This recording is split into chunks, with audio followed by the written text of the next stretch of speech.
morning. I'm coming to you this morning from sunny Honduras, in a place called Roatan, a little island called Roatan.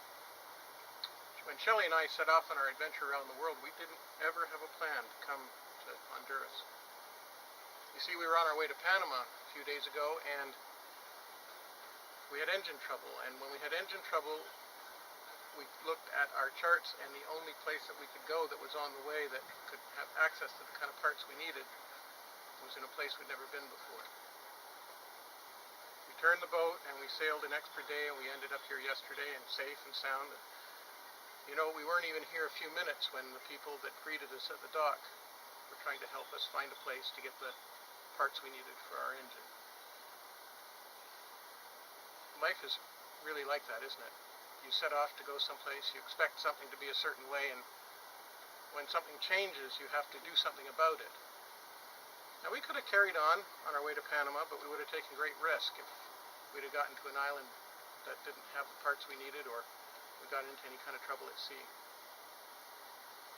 It was a happy mistake yesterday. You folks have been worshiping at Olivet Church since the early 1900s. It has been a place where some of your parents, and even some of your great-grandparents worshiped.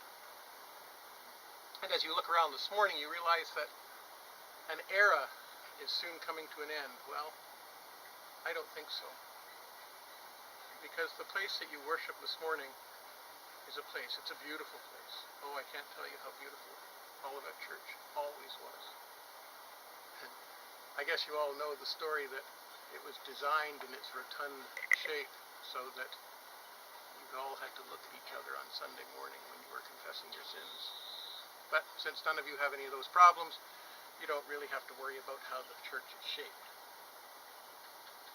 But you will have to worry about the fact that this beautiful place you've called your church home for many, many years is going to be different. It's going to go to a group of folks who are going to worship there differently than you worshiped, and do things maybe a little differently than you did. And you folks, you folks are going to go someplace else. I have to tell you, when I came to your church in 1994, I was scared to death. I wasn't yet ordained. You took a chance on me. When I was your minister, we had some wonderful experiences, and we had some challenges. Well, that's what life's all about, isn't it? But what I took away from Olivet Church wasn't the building, but the memories and the friendships that have lasted another 20 years. The point that I'm trying to make this morning, friends, from sunny Roatan, is that a church isn't about the building. It is so much about the people in it.